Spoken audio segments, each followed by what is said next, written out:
Welcome back to the I Empower podcast, season 2, where we hear inspirational stories and then we turn that into art that reminds us to be great. Each week, we dive deep into the story of a special person who discovered their power against all odds. This week, we're talking to the incredible Dr. Amanda Savage Brown, an acceptance and commitment therapy practitioner who is helping women all over reclaim their lives and thoughts over body dysmorphia and breast implant illness. She shares with us the tools she uses to refocus our thoughts and walks us through her own experience with body image struggles and breast implant illness. Let's take a listen. I just had to deal with images on TV and, posters, but if I had a device in my hand that at any moment could trigger comparative thinking, feeling less than, feeling not good enough, feeling like I was coming up short, I think that women must be suffering with body image issues at epic proportions.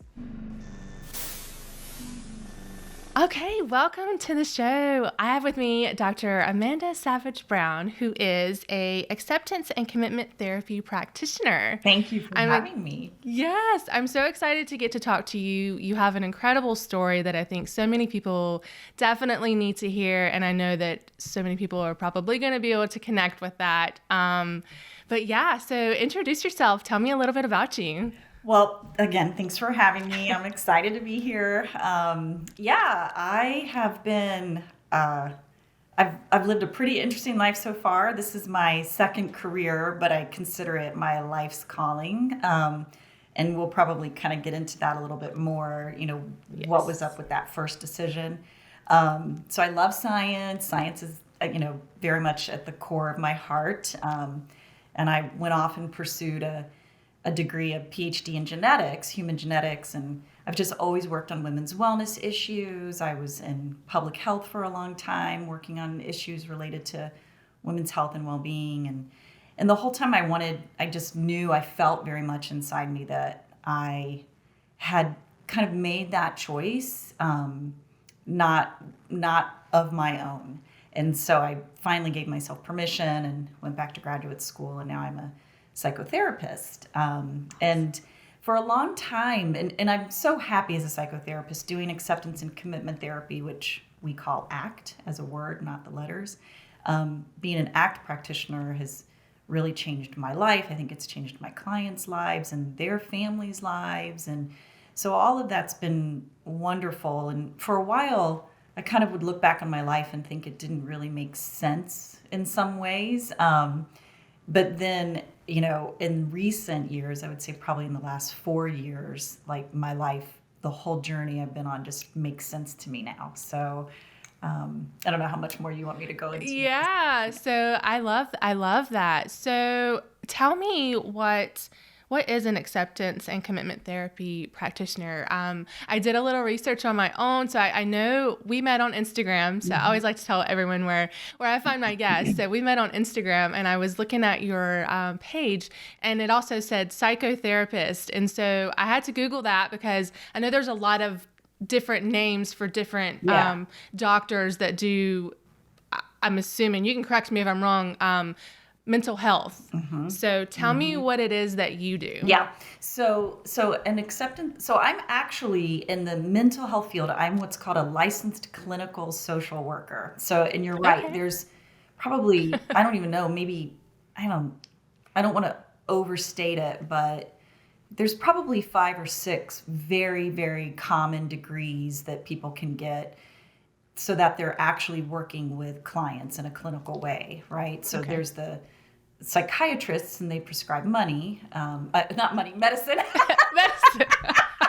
They prescribe medicine. It costs money, Yes. But they prescribe medicine. It's very expensive. Yes. And there's the clinical psychologists, and a lot of them will also be doing research. That if I had a do-over for life, that's the PhD I should have gotten. And then there's the other clinicians that are really in the office, like licensed marriage and family therapists, licensed clinical social workers, mental health counselors, licensed professional. And so the letters confuse the people receiving the services, and so For me, what is the thing that really matters is, what am I offering and what pain point do I address for people? And is it effective? And because, again, since I really kind of privilege and lean towards evidence-based things, I think if you're working in the mind, and if you're working on issues that impact somebody's heart and soul and their well-being and, long traumatic histories or anything like that, I think it's very important for the practitioner to be using things that are known to be effective. That's just my particular Right. brand. And so I always assure my clients that, you come into my office, we're going to be doing things that have been tested and known and shown, because we're going to be kind of going into this darker area that's harder to measure, Yeah. and so acceptance and commitment therapy is one of those proven effective approaches. And what I like about it is that, and this is a clinical word, but it's transdiagnostic. And what that means is it is helpful for shared human experiences. It isn't some off the shelf protocol that you're following for a specific diagnosis. So it's working more with human processes like, how our thoughts can get in our head and push us around, Oh, or yeah. how we might have a particular feeling or memory or image or a body sensation that's very uncomfortable to us, and we will try to avoid it and push it away. Those kinds of experiences where we are so caught up in, things like you and I were talking about before we started recording, when we identify with things around us, we can lose connection with us on the inside. And ACT has a whole part of it that's very much about, living your freely, personally chosen values and doing values guided living. And then it's also, it's a mindfulness based approach. And so it's really about helping people attune inwardly, stay in the here and now, catch when their mind is pulling into these feared scenarios or past traumas, and help them kind of live and build the life that they want to live. And it's there's like over 800 clinical trials with it. It's just a very effective, from test taking, like Yeah. helping people be better test taking, if they've got anxiety about that, all the way to, trauma. So, and it's not just, the other thing I really like about ACT is that the community is very inclusive and very sharing. And so it isn't just something that's in like this ivory tower. ACT is used in all different kinds of settings by all different kinds of practitioners. So I use it both as a therapist and a coach. And that's what the practitioners are from all across the board. They have all those different letters after their name. Yeah. Yeah. Oh my goodness. Yeah, that sounds so amazing. So I've noticed an uptick in mental health awareness. I mean, I know that we've been really like trying for it, but like to me, it just seems like it's everywhere. And maybe it's just because my algorithm knows me. Yeah. And so it's bringing it to my attention. But have you noticed in your practice an uptick in people saying, you know what, something's wrong. Maybe I don't necessarily want to take prescription drugs. I need to talk to somebody. Mm-hmm. Have you noticed that there's just been more of an people searching for this? I know as well when I try to find I know one time I was looking for a therapist for my oldest daughter. They're booked out for months. It's so hard to get in with one. And I'm like, oh man. But at the same time, I'm like, that's great that a lot of people are seeking this help. So have you noticed a shift in your practice? Because how long have you been doing this as well? Gosh, I've been in this career for over a decade now. And I would say it's so hard to answer that because of the last 2 years, the pandemic and people we are social creatures.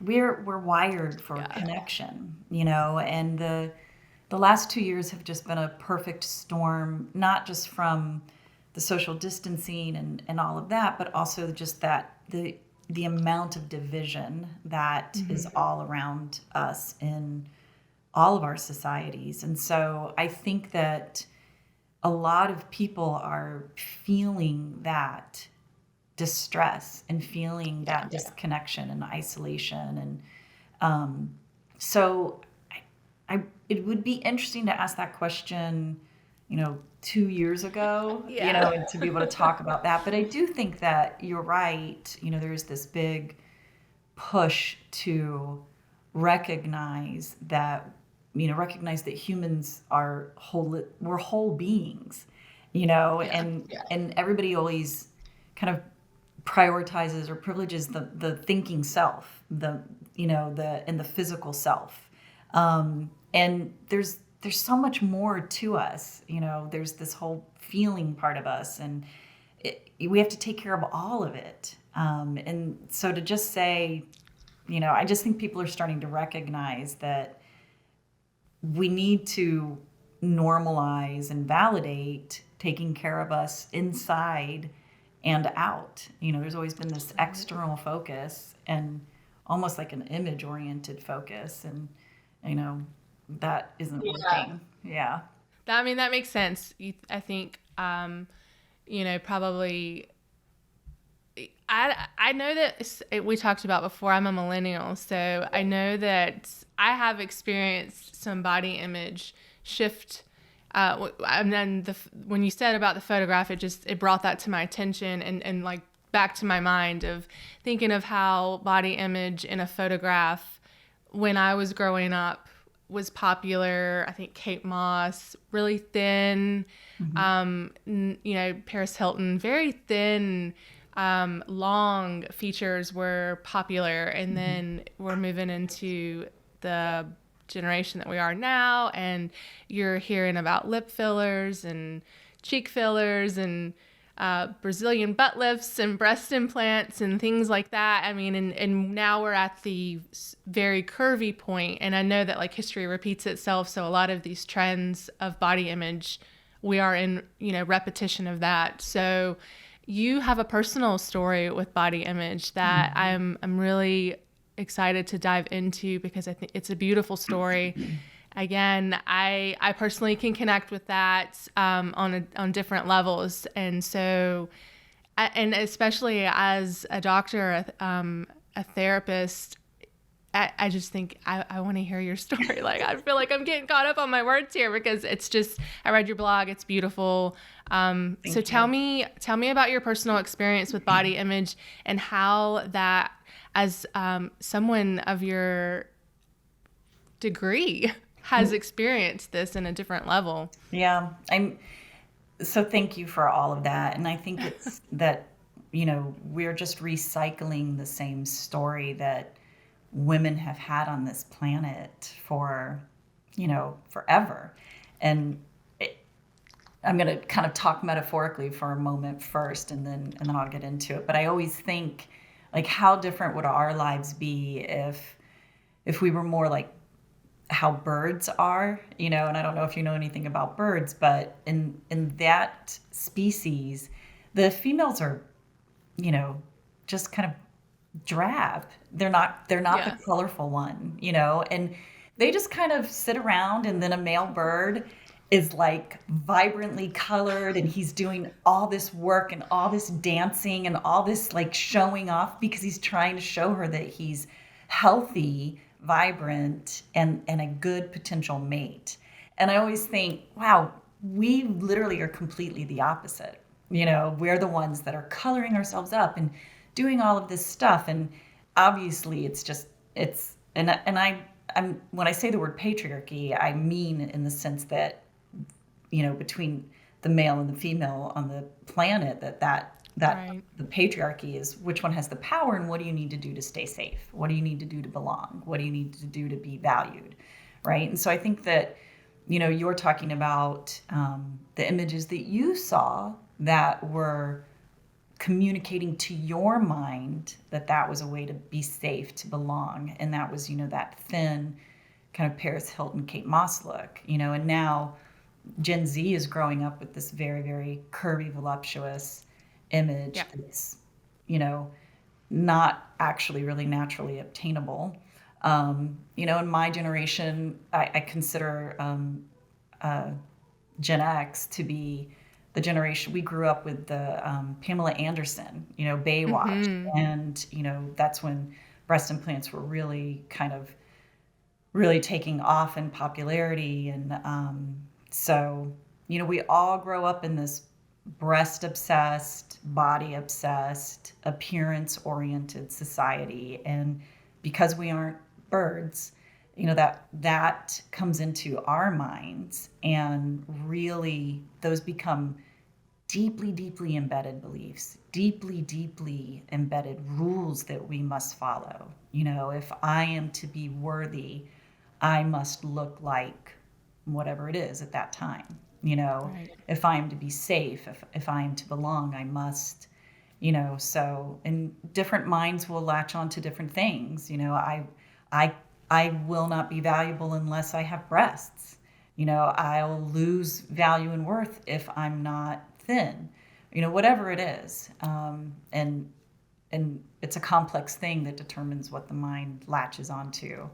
Um, so for me personally, growing up, I think when I was maybe 12 years old, and I talk about this in the book that I'm writing, which is a self-help book, but I disclose a lot about my experience just to help people be able to relate. But, Right. when I was about 12 years old, I had this experience where I say it was the losing of my self unawareness, and we all are born with that. And it's really sad that we lose it. But I was unaware and in the moment and just having fun. And my brother, who was just about a year and a half older than me, we were hanging out at our family pool, and he was behind me, and I don't know what was going through his mind or why he said this, but he said, "Oh, you better do something about that." And I was like, "What?" And he was standing behind me, and I had my first cellulite dimple. And Mm. he said, "You better do something about that." And I was like, what do I need to do something about? And it was almost like that moment was just this, for whatever reason, this really powerful moment of loss, like loss of self unawareness, a loss of sense of safety and belonging. And this part of my mind just kind of took over and was like, well, we're never going to let that happen again. We've got to really make sure that doesn't. And we all have that part of our mind, Yeah. and so moving forward, like you had said before we got on the phone, or on the recording, one of the things that I identified with was, being really thin. I was just a naturally Mhm. thin person. So I really identified with that. It was important to me. And then I also identified with all of those social ideas about what a woman is and what it means to be sexy or desirable or attractive. And just kind of went through life, kind of protecting those things, investing in those things. Um, I was actually always okay with my natural breasts because I thought they fit my body, and I was Right. okay with it. They were small, but I thought that they fit my body. And I also didn't want to have breast implants. It just, as a scientist, it didn't make sense to me. I just kind of like intuitively thought there's no way the body's gonna put out a Be okay welcome with mat. that. Yeah, Yeah. Um, and then after I had our last child, I, I, you know, my poor husband, he hates when I share this, but it was almost like a repeat moment of that comment from my brother. So I'd nursed, and, so I had the post nursing, all of that experience. And my husband is also a scientist, and he's a biologist. And I was sitting with very poor posture with like a spaghetti top, like nightgown on. And he said, "Huh, right now you look like an African lowland gorilla." And he was referring to my posture, but Posture. Yeah. my brain thought, "Oh my God, Yeah. it's because I've got like those ski slope breasts that are Yeah. sitting on my," that's what I thought. And, Yeah. you know, you might have had, have probably had this experience because it's a very normal human experience, but it's like once a thought gets in your mind that's super threatening, yeah. Mhm. And boy, my mind would not let that go, and it took a while, but eventually it did as much deal making and reassuring and reasoning and rationalizing as possible to kind of convince me that breast implants were okay. And, I like to think like the scientist part of my mind was like bound and gagged and kind of like thrown to the side. And this, Yeah. the other part of my mind, the one that was much more, youthful and disempowered, that part kind of took over and just decided, even though I had that intuitive feeling, the doctor said it was safe. Yeah. The why would they have brought silicone back on the market if it wasn't studied and known to be safe and all of that stuff? I met with different surgeons. I was very scared to have surgery, very, very scared. I'd never had one. And, the one reason that I moved forward with it is because I was assured that they were lifetime devices, absolutely lifetime. Unless you had some horrible car accident or trauma, you could keep your breast implants for life. And so I thought, okay, I'm going to do Yeah. it. Yeah. And I did it. And that's like a whole other part of the whole story. Yeah. Yeah. So, did you experience breast implant illness or any issues after that? Because, I'm so glad I'm talking to you about this because I don't want to like get in the middle of your story with my story, but I totally connect with, the post breastfeeding breast. I From the moment that I got pregnant with my second child, who is now a year old, I started saying I'm gonna have to get these fixed like immediately. And I think that's because you see a lot of media talk about the breast after childbirth, Mhm. after breastfeeding. I mean, I can remember even with my first child, looking up breastfeeding, and there are these cartoon images of what a breast looks like at a young age, at an adult age, at a pregnant, and then after breastfeeding, and like it's mentally burned into my skull of like that image of what a breast looks like after breastfeeding. But then they say, but there are rewards, and so you're like, okay, I know that this is going to be the outcome. So I feel like we're already setting women up with a preemptive, your breasts are not going to be beautiful anymore after you finish feeding your children. You Mhm. either need to accept that or you need to fix it. And so with my second child, where I'm getting with this is I did the research. I looked into, I know there's a lot of different methods out where they take fat redistribution. There was this one show that I watched where they like take out your blood and spin the plasma and inject it back in, and it's supposed to naturally make them be firmer. I mean, some crazy stuff that they've got going on now, but I knew that that was something that I wanted to have done after this one. Mhm. So I totally connect with you on that, Yeah. of feeling that way.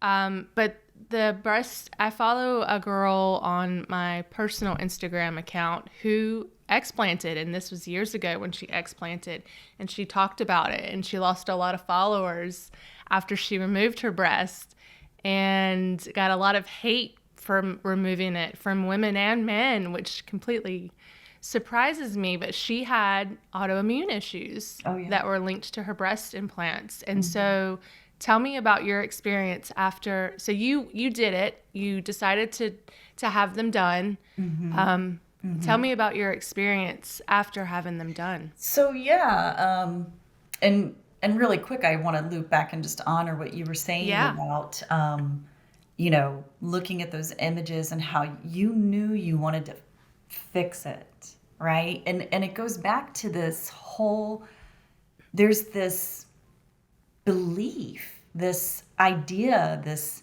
very symbolic standard for what a breast should look like, right? And then there's that part of our mind that is going to, if ours is changing or doesn't look like that, or we get breast cancer and that has to be, taken care of and reconstructed, like any of these things, the mind will determine that that's threatening and that we need to fix it, and in reality, you know, we do live in a breast obsessed society, and so breasts do quote matter. But what I'm trying to do is really help women move beyond that, and and we can talk about that in a bit. I want to answer your question. So yeah, I got breast implants. Enjoyed them for a hot minute. Um, yeah, I was like, wow, okay. It was kind of, really, like I said, it was just a hot minute. And then I started having, the minor problems that women typically tolerate, some visible rippling, even though I'd made a bunch of decisions that should have kind of protected against that, but I had some visible rippling and had to get another procedure to fix that. So that was another surgery. And then started having capsular contraction, and that's where the scar capsule. Everybody's body makes a fibrous scar capsule that goes around the implant, and its job basically is to put a barrier between you and the foreign invader. And sometimes, a lot of times, that capsule will kind of start to really tighten, and that's why a lot of women with breast implants, their breasts won't move, or they just have a kind of an unnatural appearance to them.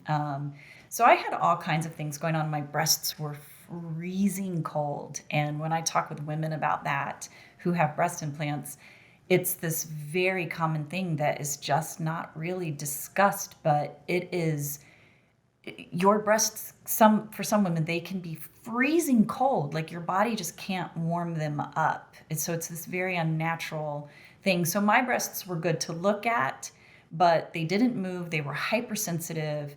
They were very, very cold. And I was just like, well, I don't want to have that surgery to get them out. So I just kind of was tolerating it. And fast forward, I started, my hormones started really just abandoning me, and at like a very, very bizarre and early age. And my doctors were flummoxed and just thought, well, I was just unlucky, and that I was just unluckily gonna go through, perimenopause and menopause early, like in my 30s. And never once was there a connection made to breast implants being hormone disruptors or anything like that. The idea of breast implant illness, I'd never heard of it. None of my doctors were talking to me about it. And I just what I thought was happening to me is that I was just unlucky. I just thought, my mom, even though she's vivacious and one of the healthiest women that I know, I was not aging like her. I would look at my neighbor next door who was in her 60s and could do anything. And I thought, I couldn't even do an hour of her day. And I had no idea. Like I said, I just thought I was unlucky or delicate in some way. Um, Things kept kind of progressing. I started having really, really bad, significant body pain.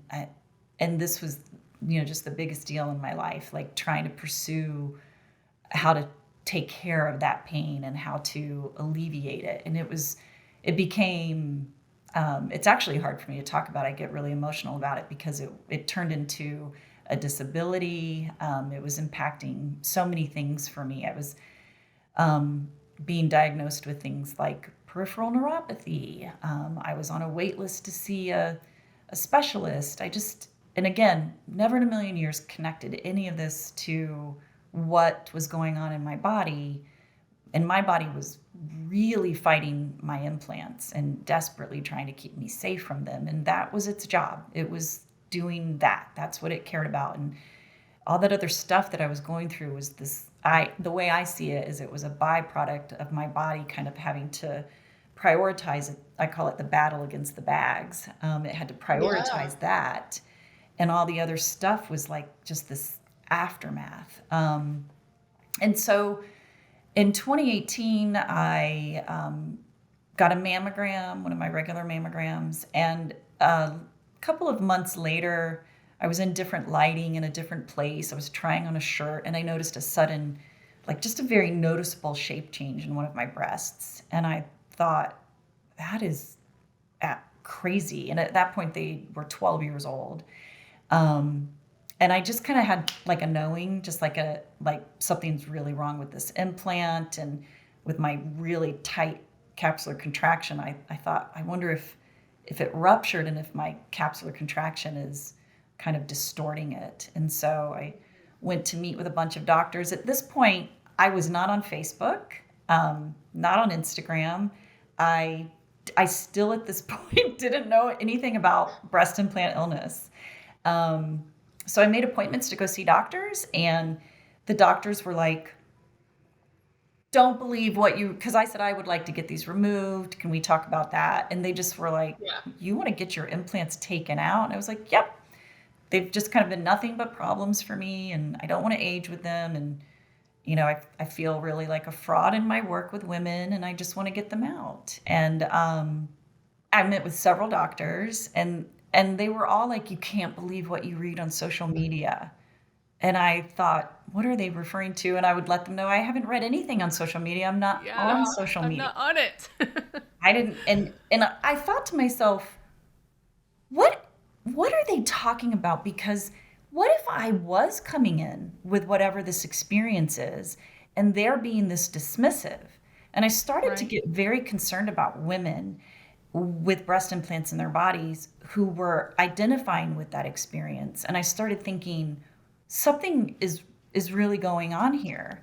And I began to get really concerned about women and being gaslit and kind of having that like little pat on the head, you're wrong, don't believe, da da da.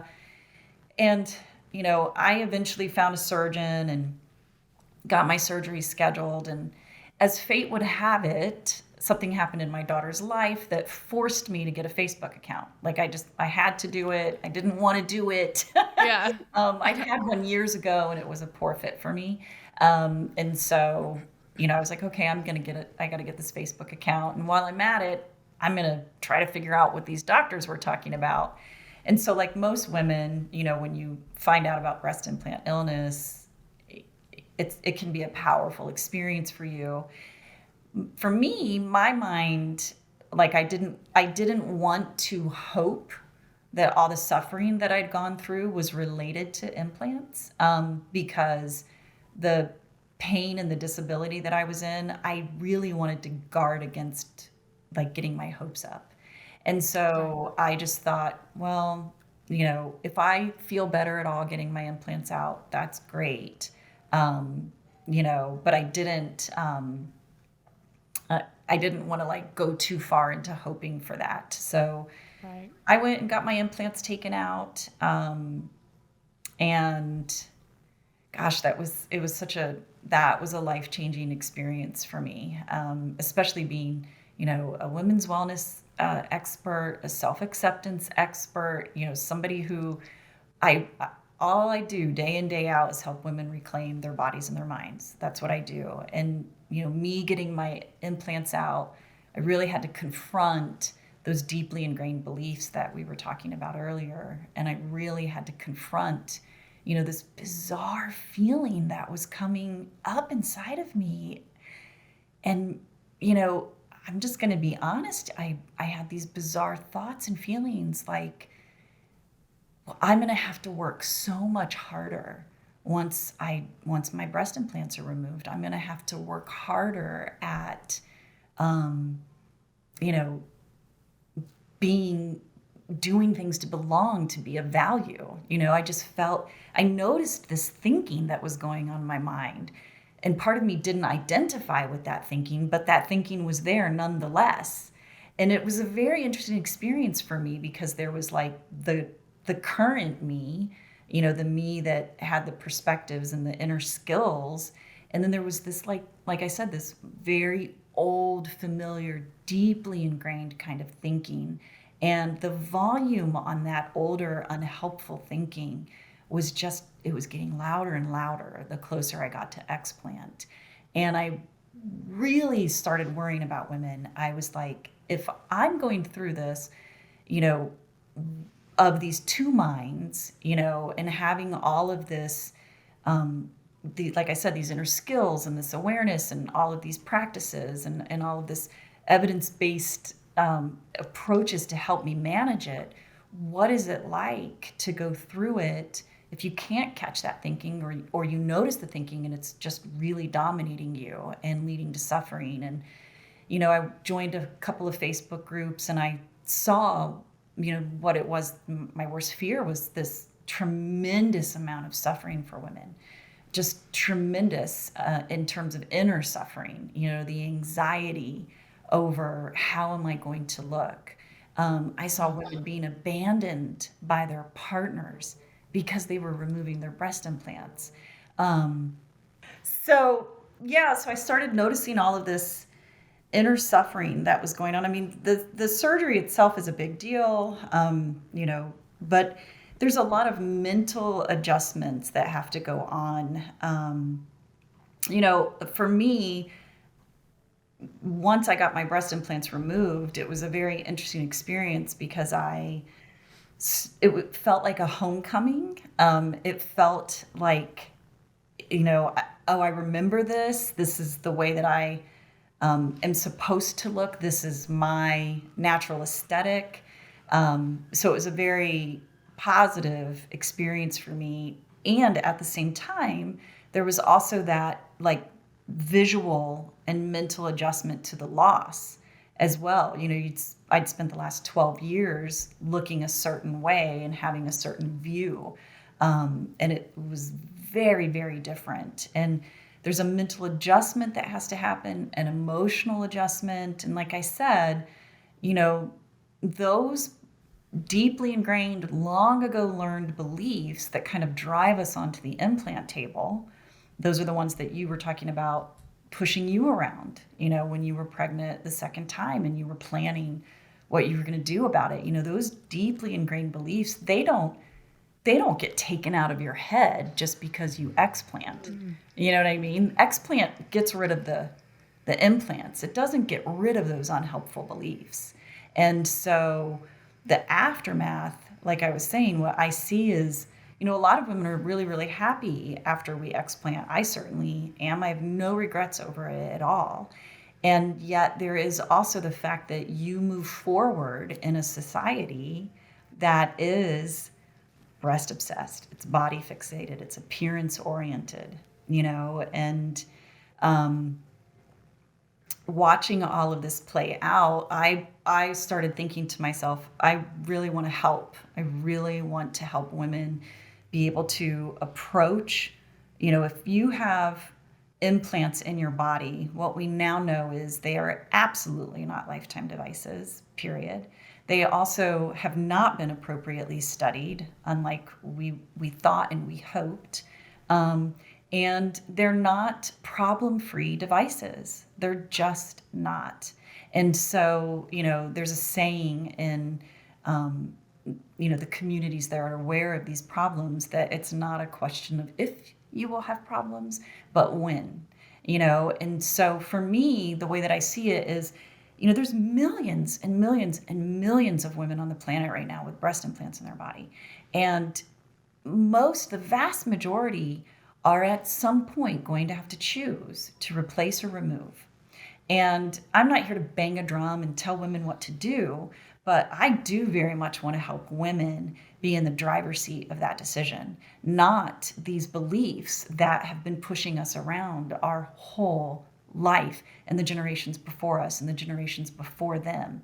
And I know that it's possible. I know how you can literally help someone kind of like bust their mind out of that matrix that has held all of us kind of captive for all these generations. So that's kind of my story. As I went through this experience, I started witnessing all of this suffering, and while I was healing myself and really, truly, finally reclaiming my body, my mind, from all of this old, unhelpful messaging and the new messaging. I mean, my God, I cannot imagine if I grew up with social media, I cannot imagine um, how much that would have impacted me. I just had to deal Yeah. with images on TV and, Mhm. posters, but if I had a device in my hand that at any moment could trigger comparative thinking,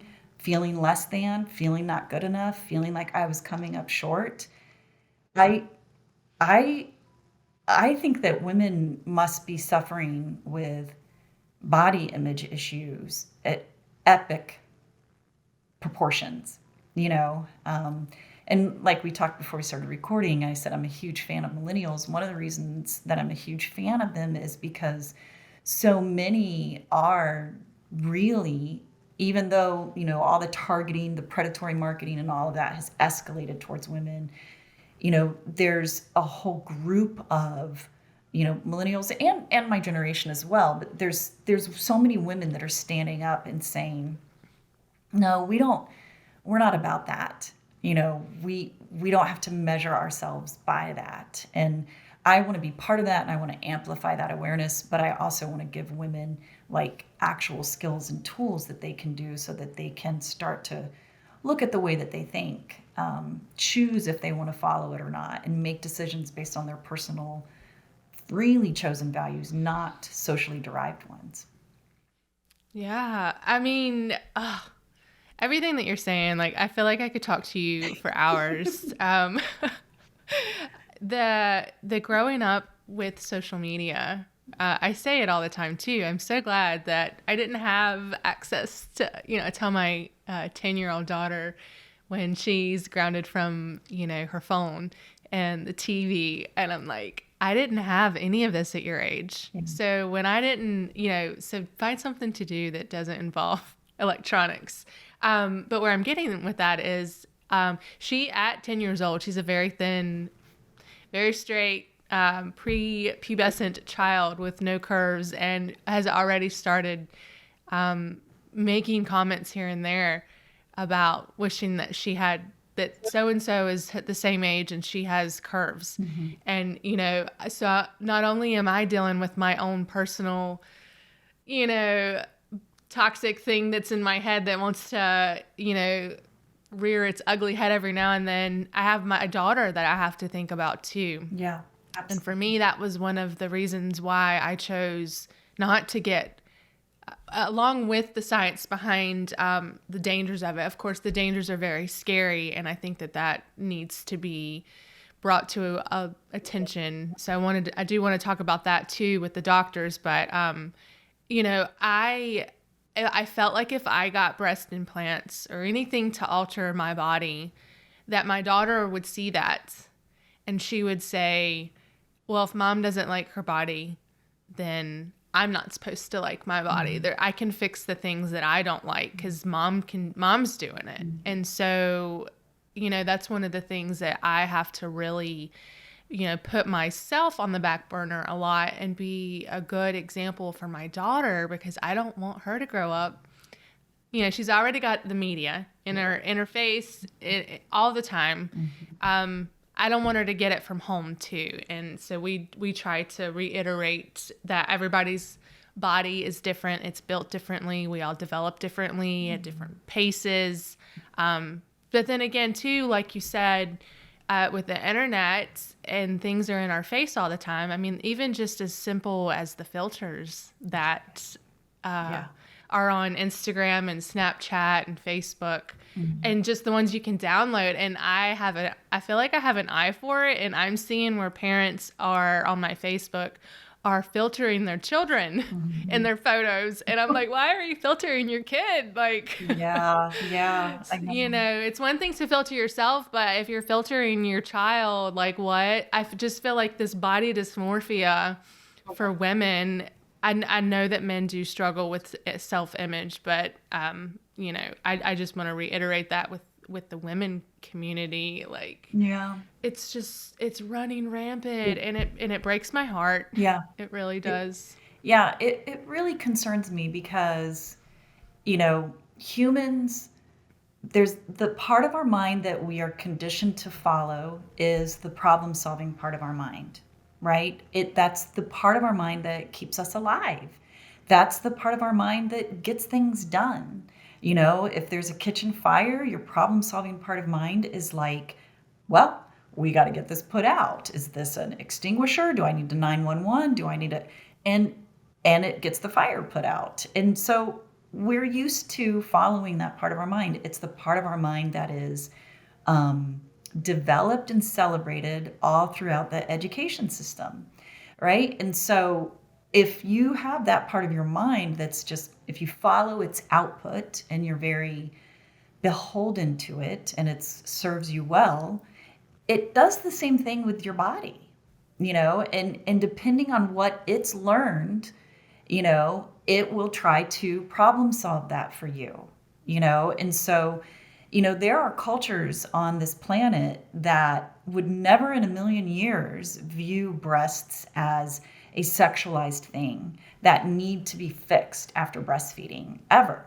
They don't want to touch breasts. Their whole job is to feed babies. Breasts are food, and they would Right. never do that. But in our society, our mind learns a different thing about breasts. And so it wants to problem solve that. It does the same thing with bodies, right? So depending on when you happen to be born, and like you very wisely pointed out at the very beginning, there's these trends and everything comes around, right? And so, you can just look at art through the eons, and at some point in time, voluptuousness was considered to be a sign of affluence, and so those minds back then, if you were a thin, wafy person, you probably sat around and tried to problem solve that, and it just kind of keeps going.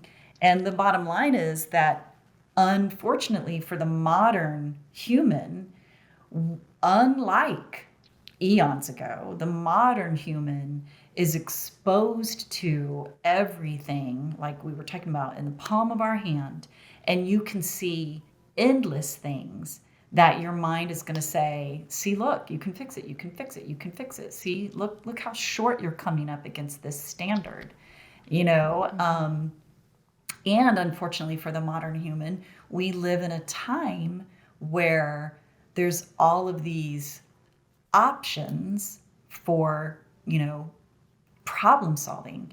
And some of these are very expensive, they're temporary, they're repetitive, they're surgically invasive, they involve devices that aren't appropriately studied or safe. And it's like a perfect storm, you know?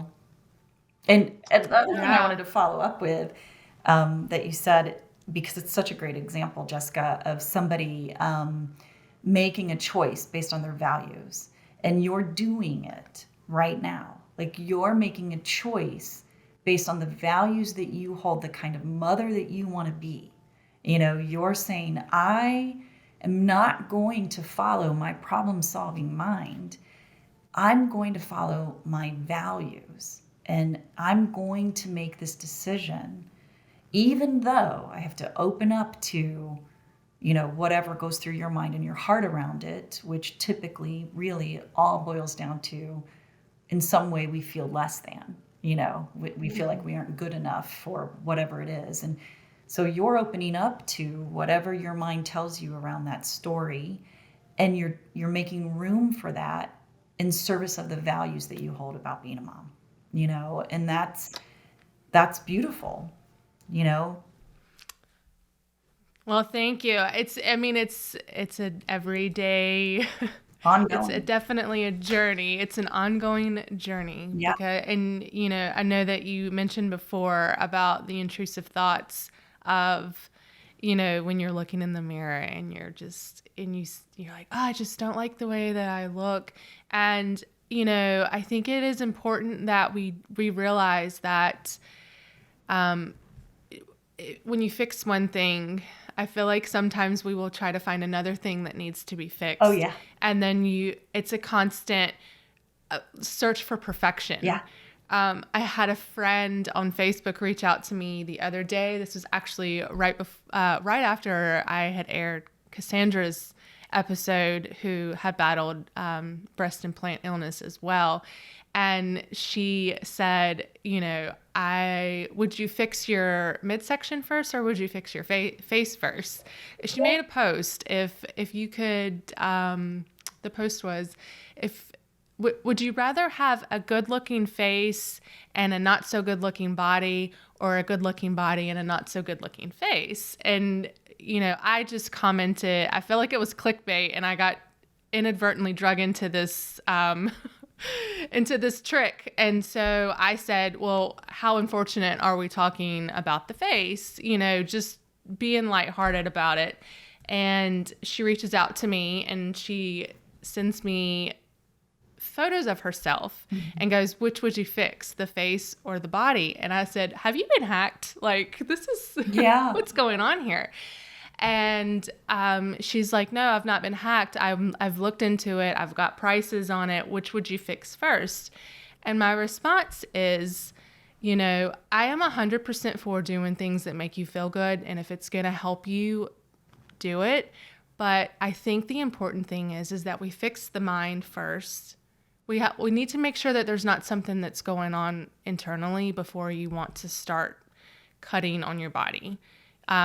She's told me that she feels like she looks like a monster when she looks into the mirror, and my heart just broke for her. I had to take a minute and say, oh my gosh, like what do I say to her? I feel like she's reaching out for advice. And so I just, I told her, I said, I can sit here all night and tell you how beautiful you are. And I think that this can go for everyone. People can tell us all day long that we're beautiful, things don't need to be fixed. But until we truly, honestly feel that inside, it's not, that's where it starts. And that's what you are saying too, as well, with the thoughts. It's a controlling, we have to control our thoughts and where they go. And surgery is dangerous. It's extremely dangerous. Yeah. And that's the thing, about ACT, is it offers another way, right? Because, like that post that you read that I put out yesterday, I'm never going to be okay with how my post-explant breasts look. It's been 3.5 years. They've done the healing that they're going to do. And this is the way that I'm trying to make myself be okay with them. I allow the fact that I'm not okay with them. And I recognize that there's just a part of my mind that holds those beliefs. It's like if you speak English and then you learn to speak German, it doesn't mean that you forget how to speak English, right? And so all this whole journey that I've gone through, even though I no longer identify with these old unhelpful beliefs, it's not like they're not there. That's just not how the human mind works, right? And so I've learned new beliefs, and those old ones, because of the way that we think through language and cognition, it's maintained in our mind. And so when my mind starts kind of going down that path and I've got those thoughts or those feelings, I notice it and I catch it and I pivot to the things that matter to me, right? And in many ways, you're doing that yourself, and you just don't realize that you're doing it, and that's what's going to help us, like your friend that you were just talking about, she had that, somehow her mind had this moment, like when my brother made the cellulite comment and it got real fixated, somehow something happened with your friend, and she's at this point now where she feels like she sees a monster when she looks in the mirror, and it's being able to help people notice that kind of thinking. It's going to come and stay and go, and we don't have to follow it. And there's processes that you can learn so that you're liberated from that part of your mind. I wanted to loop back really quick because I never gave the punchline because we got interrupted. But okay. After my surgery, after the breast implants were removed, I woke up, some women wake up and have rainbows and sunshine and sparkliness and everything's great. And that wasn't my experience. I woke up and, I had a really difficult recovery, blah, blah, blah. There's a long story there. And, as the general anesthesia was wearing off, all that body pain, particularly the disabling body pain that was in my forearms, it was slowly coming back. And I was like, well, I'm really glad I guarded against that hope. This is obviously not related to my implants. And then it was almost like as I healed from the surgery, as my body started recovering, there wasn't the foreign bodies in it, the whole breast implant illness, recovery was happening. And again, I didn't know, but as all that was going on, all that body pain went away. All that disability went away. I don't have peripheral neuropathy. I You don't just gave me have, cold chills. yeah. And I Oh don't my have gosh. anything wrong with me.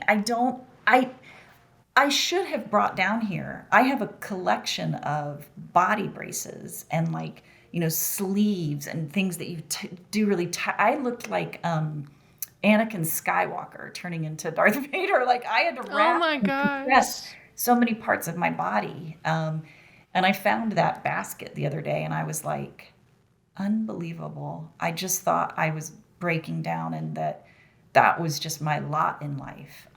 But it was really that. And so,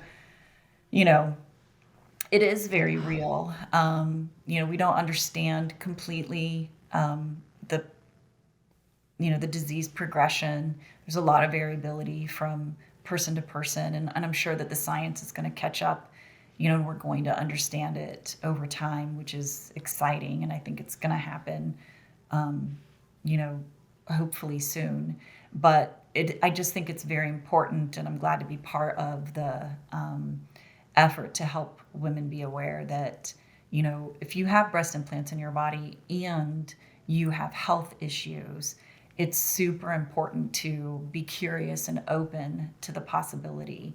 And your mind is going to guard against that it could be your breast implants, right? Because that means you've got to confront all those things. You have to confront that you're going to need to take your breast implants out and not replace them. And like I admitted, my mind was like, well, if you don't have breasts, you're going to have to really step up your game. You know what I mean? Like we've got to Yeah. really work on all of that and Oh, help each other with that, and it is possible. We can absolutely liberate our minds from that, and we can free our hearts from that, and we can live and make decisions for our body where we bring our whole self to bear on the decisions and not just that socially programmed self, and it's so important that we do that, especially because of what we're talking about with, so much messaging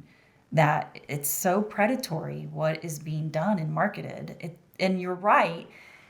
I'm glad you brought this up. You said it's almost like if you fix one thing, then your mind like moves on to another one. That's what happens. right. Yeah. A lot of women that get breast implants, you don't have that like, oh, done, I'm good. Your mind just like moves on to another part of your body. It's like, well, those look good. Now I've got to fix this. In ACT, there's a metaphor that I think is really applicable to this. And it starts by asking a question. So I'm going to ask you. So imagine that you had a little baby tiger. And every time the baby tiger like got cranky and it was hungry and it growled and it snarled, every time it did that, you immediately fed the baby tiger. Like over time, if that's what you always did, what would you ultimately end up with over time? A wore out mom. Yeah, you would exhaust yourself, Tired. right? And Yeah. what about the tiger? What would happen to it? You're constantly giving it, the food. What would it do over time? I mean, I think it would constantly ask, it would know that if it acts a certain way, it's going to get what it wants.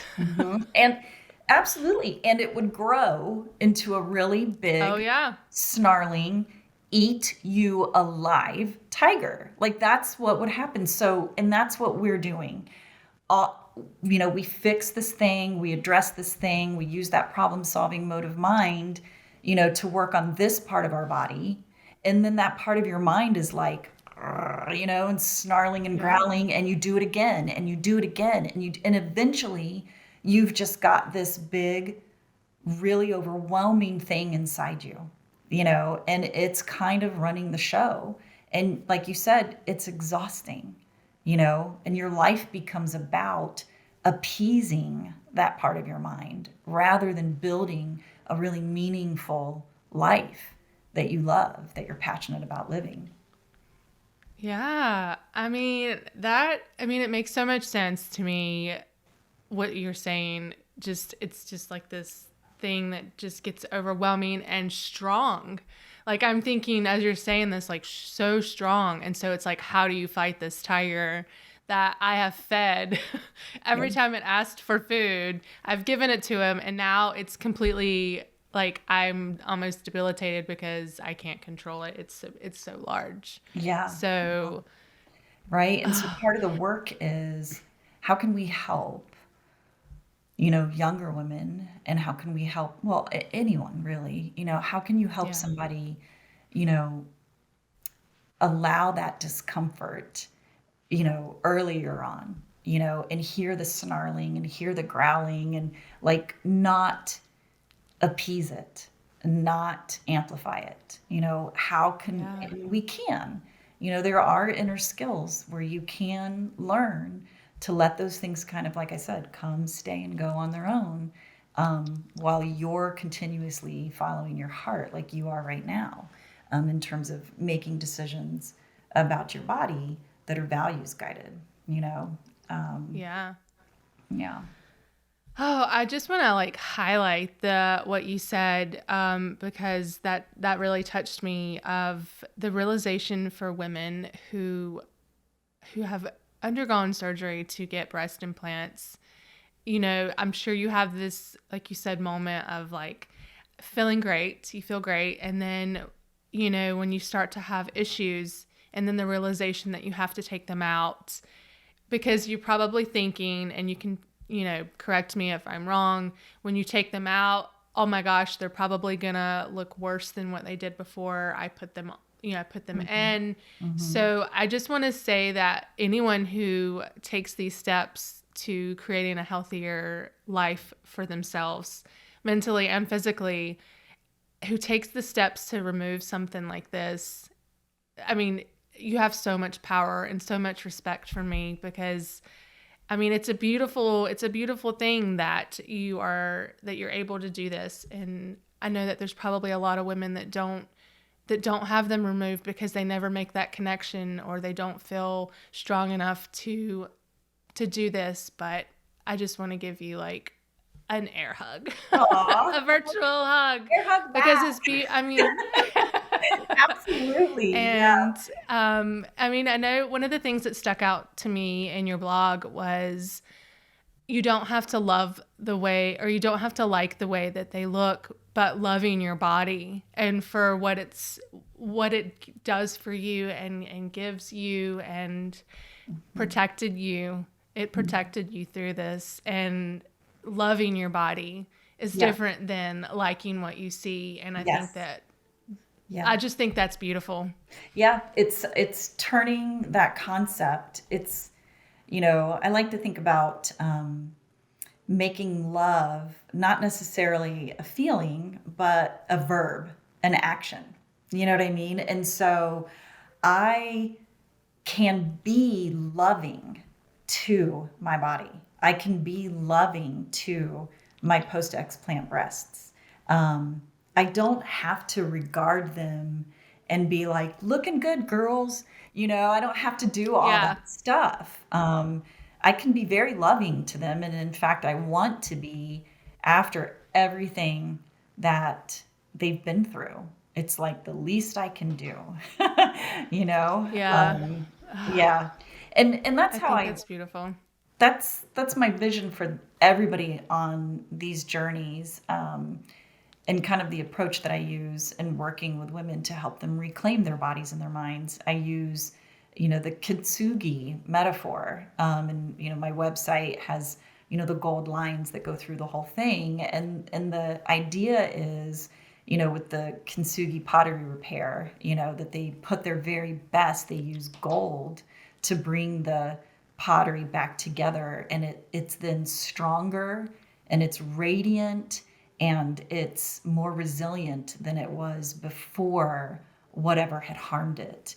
And that's my goal. That is my mission, is to, put together, with my book and other things that I'm developing, putting together things that will help women, not just on this journey, but any woman who's struggling with body image, any woman who's wanting to have, full, genuine acceptance of herself from the inside out. I want to give her a way that she can emerge through all of this and have that like bright golden kintsugi lines kinds of repair, that she's put her best into it, and she's stronger and she's more resilient for it. So, and we need it because the predatory marketing is just escalating, like we've talked about. And here's the thing, we talked about the tiger turning into a big tiger.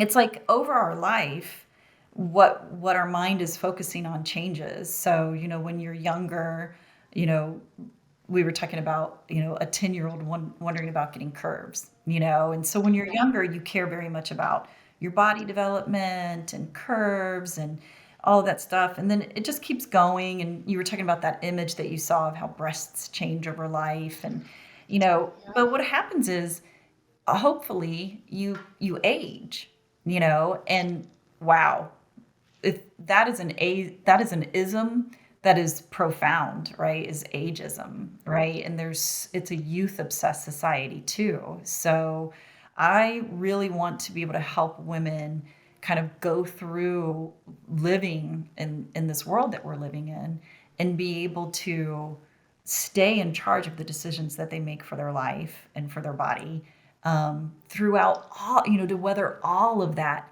marketing that comes at us about, well, you need to fix this, you need to fix that, you need to, wow, you've got an 11 between your eyebrows,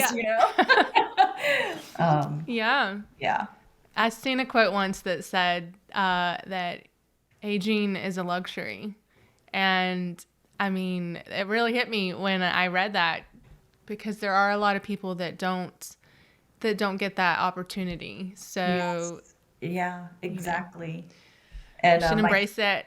yeah, my favorite book is Tuesdays with Maury, and there's a scene in there, a conversation in there, where he's talking with Mitch Albom, the guy that wrote the book, and he says, if you try to fight, the aging battle, you're gonna lose.